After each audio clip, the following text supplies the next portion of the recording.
Hello friends, good morning. आज है 19 अगस्त और 7:30 हुए हैं।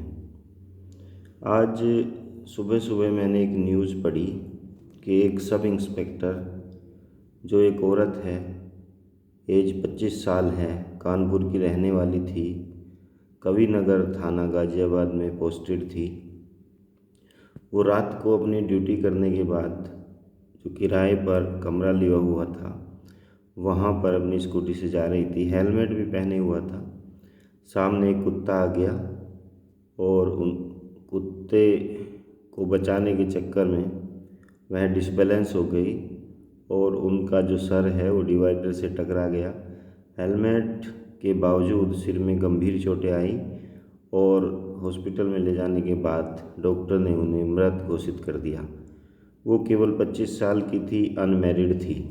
अभी उनकी आंखों में बहुत सारे सपने थे जो उन्हें जीने थे, पूरे करने थे, लेकिन दुर्भाग्यवश वह अपने सपनों को पूरा नहीं कर सकी और इस संसार को समय से पहले ही अलविदा कह दिया। बड़ी दुखद घटना है, लेकिन इस घटना को पेपर में पढ़ने के बाद मेरे दिमाग में एक क्वेश्चन आया है। मुझे कुछ सोचने पर इस घटना ने मजबूर कर दिया। मेरी जो एज है वो 40 साल है। जब मैं छोटा बच्चा था तो हमारे समय में हमारे जो पेरेंट्स थे वो इतना प्रेशर नहीं डालते थे। 5 साल तक, जब तक बच्चा 5 साल का होगा, उसको स्कूल ही नहीं भेजते थे। कहते थे भाई इसका बचपन है, खेलने के दिन है, इसे खेलने दो। 5 साल के बाद तब स्कूल में उसका एडमिशन करा दिया जाता था। पहली क्लास में उसका एडमिशन करा दिया। और सरकारी स्कूल में हम पढ़े, सरकारी स्कूल ही ज़्यादा थे उस टाइम, प्राइवेट स्कूलों की संख्या कम थी और 5वीं तक के क्लास होते थे। प्राइमरी पाठशाला आज भी होती हैं, तो वहाँ पे उसका एडमिशन करा दिया जाता था। और क्या सिलेबस क्या था 5वीं क्लास तक? 5वीं क्लास तक बच्चा क्या सीखेगा? गुणा भाग, गुणा सीखेगा, भाग दिखेगा, जोड़ सीखेगा और घटाव सीखेगा। किताब पढ़ना सीखेगा, लिखना सीखेगा। इंग्लिश थी नहीं। इंग्लिश की जो ABCD है वो बड़े स्कूल बोलते थे, जो 6 to 12 के होते थे उन्हें बड़े स्कूल बोलते थे। वहाँ जब बच्चा 6 क्लास में जाता था प्राइमरी के बाद, तब वो इंग्लिश की ABCD सीखता था। लेकिन उस टाइम की जो पढ़ाई किए हुए लोग हैं उनकी पढ़ाई का अलग ही लेवल है।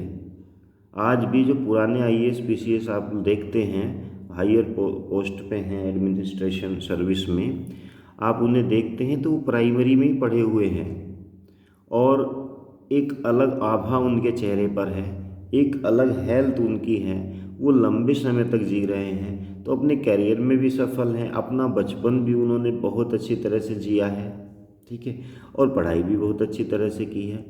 अब आ जाते हैं आज के समय में। आज के समय में जैसे ही बच्चा 1 या 1.5 साल का होता है, थोड़ा बहुत चलना सीखता है, उसको जो है स्कूल में डाल दिया जाता है, क्योंकि पेरेंट्स के पास तो समय ही नहीं है अपने बच्चों के लिए। उसको स्कूल में डाल दिया जाता है, प्ले स्कूल, कि बच्चा क्या करेगा, स्कूल जाना सीख जाएगा, खेलेगा वहाँ पर। प्ले के बाद क्या होता है? प्ले के बाद जो है फिर आ जाती है उसकी नर्सरी। नर्सरी के बाद LKG, LKG के बाद UKG, UKG के बाद फर्स्ट क्लास। तो 4-5 साल में वो फर्स्ट क्लास में आ जाता है।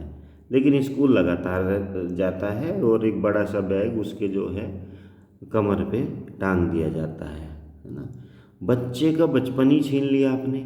बच्चा जो है जब जा रहा है तो 7 बजे से 12 बजे तक स्कूल रह रहा है, तो 5 घंटे उसे जो है ना आपने एक टेबल पे बैठा दिया है, एक कुर्सी पे बैठा दिया, सामने डेस्क है, टीचर है, वो पढ़ा रही है। बच्चे को एक रूम में आपने बंद कर दिया है। उसकी जो फ्रीडम है, उसकी जो स्वतंत्रता है, उसकी जो सोचने समझने की जो शक्ति है, जो वो चीज़ों को अपने तरीके से सोचता समझता, सब पे आपने बैन लगा दिया है। वहाँ एक डिक्टेटर मैडम बैठाती है, वो जैसे कहेगी बच्चा उसी दिशा में उसको सोचेगा। उसकी डाइवर्जिंग जो थिंकिंग है उसको आपने ब्लॉक कर दिया है। इस ना खेलने का समय ही बहुत कम मिलता है उसको। वो घर आता है, थकता है, फिर सो जाता है। ठीक है, अगले दिन जो है फिर आप उसके कमर पे बैग लाद देते हैं, फिर स्कूल चला जाता है। उसका बचपन टोटली आपने छीन लिया, उसे जीने ही नहीं दिया अपनी तरीके से। फिर उसके बाद बच्चा फर्स्ट क्लास में आ जाता है, फिर उसके ट्यूशन शुरू हो जाते हैं, उसका सिलेबस बढ़ जाता है और बच्चा धीरे धीरे इस प्रेशर को झेलता झेलता शारीरिक रूप से कमज़ोर हो जाता है, बीमारियां उसको लग जाती हैं। ठीक है, लेकिन जो है आप और मेंटली आप उसके ऊपर प्रेशर डाल रहे हैं कि कंपटीशन बहुत है, जीवन में कुछ करना है तो आपको जो है पढ़ना पड़ेगा। देखो उसका बच्चा इतना पढ़ता है, उसका बच्चा उतना पढ़ता है। बच्चा चलो जैसे तैसे करता कराता 9th और 10th में आ जाता, फिर आप उसके ऊपर इतना प्रेशर डाल देते हैं। ठीक है, इतना ज़्यादा प्रेशर डालते हैं। उसके जो नंबर आ रहे हैं, टेस्ट है, कोई एग्ज़ाम हो रहा है, उसके जो नंबर आ रहे हैं स्कूल में, मान लो 90+ आ रहे हैं, 92 आ रहे हैं, but parents are not satisfied. वो कह रहे हैं कि 92 पर ये क्या नंबर है भाई, ये तो कुछ भी नंबर नहीं है। जब तक तुम 99 या 100% नहीं लाओगे तुम्हारा कोई भला होने वाला नहीं है। देखो उसका बच्चा इतने लाया था, उसका पेपर में नाम आया था। ठीक है, इतने तो कोई भी ले आता है, तो इतने नंबर से कुछ नहीं होगा। कितनी मेहनत करके वो बच्चा उतने नंबर लाया है और पेरेंट्स ने उसको मोटिवेट भी नहीं किया है। पेरेंट्स ने ये भी जानने की कोशिश नहीं की इस बच्चे का इंटरेस्ट किस चीज़ में है, खेल में है या किसी दूसरी एक्टिविटी में है। कोई नहीं है, बस उसको पढ़ाए जा रहे हैं और जो है ट्यूशन लगवा दिए हैं, प्रेशर डाला जा रहा है, तुझे जो है कलेक्टर बनना है। ठीक है, तो इस तरह से बच्चे का आपने जो है ना बचपन छीन लिया है, उसकी जो डाइवर्जिंग थिंकिंग थी उसको ब्लॉक कर दिया है। अपने बच्चा बीमार हो गया है, फिर 12वीं करेगा जैसे तैसे करके आपने उसको इंजीनियरिंग में या ग्रेजुएशन में, फिर इतना ज़्यादा प्रेशर उसके ऊपर रहता है। और बहुत सारे केसेज आप देखते हैं न्यूज़पेपर में या अपने आसपास सुनते हैं कि बहुत बच्चे क्या करते हैं, सही चल रहे थे पढ़ाई में, ठीक है, और उन्होंने जो है ना सुसाइड कर लिया, अपने कमरे में बंद होकर पंखे से लटक गए। ठीक है, नोट्स में लिखा है, नोट्स उन्होंने सुसाइड नोट्स बनाया, उसमें लिखा है कि सॉरी पापा, सॉरी मम्मी, मैं आपकी इच्छाएं पूरी नहीं कर सकी, शायद अगले जन्म में मैं आपकी इच्छाएं पूरी कर पाऊँ। अब वो सही पढ़ रही हैं, सही मार्क्स आ रहे हैं, लेकिन जो है ना फिर भी सुसाइड कर रहे हैं। क्यों कर रहे हैं? क्योंकि उन्हें लग रहा है कि जितना मैं कर पा रही हूँ अपनी फुल एफर्ट के बाद भी वो सफिशेंट नहीं होगा, क्योंकि उसके दिमाग में चीज़ें भर दी गई हैं कि कंपटीशन का टाइम है, इतने थोड़े से कुछ होने वाला नहीं है। ठीक है, एक एक बच्चा है वो वही सुसाइड कर लेता है। ठीक है, अब यही जो ट्रेनी है जो ऋचा शर्मा थी, जिसकी मैं सुबह न्यूज़ पढ़ी और उसके बाद जो ये वीडियो बना रहा हूँ, उसने कितने मेहनत कितने एफर्ट से ये एसआई की उपनिरीक्षक की जो नौकरी पाई थी, और अब उसका एक्सीडेंट हो गया है, वो चल बसी। ठीक है, तो मैं केवल यही मैसेज देना चाहता हूँ कि जो बच्चे हैं, अब ये मृत्यु का तो पता नहीं कब किसकी आ जाए, कितना समय हमारे पास है, no one have no idea about it. लेकिन जब तक इंसान जी रहा है तब तक उसे अपनी लाइफ तो जीने दो। पढ़ाई के बारे में क्यों इतनी टेंशन ले? तो पहले लोग नहीं पढ़ते थे, आईएएस पीसीएस तक बनते थे, और उनकी जो एजुकेशन है उसके सामने आज का जो है इंग्लिश मीडियम में पढ़ा हुआ बच्चा भी नहीं टिक पाता है।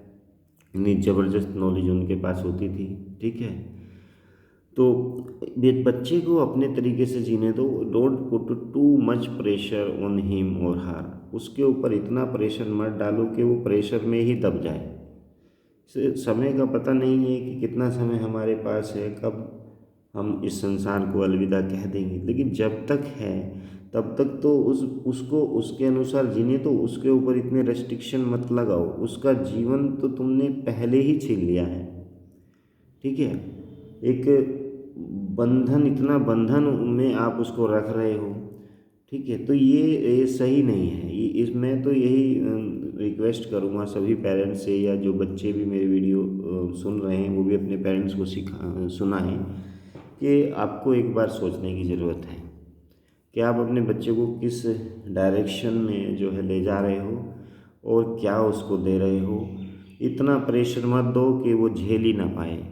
समझो उसकी सामर्थ्य क्या है, उसकी कैपेबिलिटी क्या है, किस तरफ उसका जो है रुझान है, उसको उसी फील्ड में डालो जिस फील्ड में उसका इंटरेस्ट है।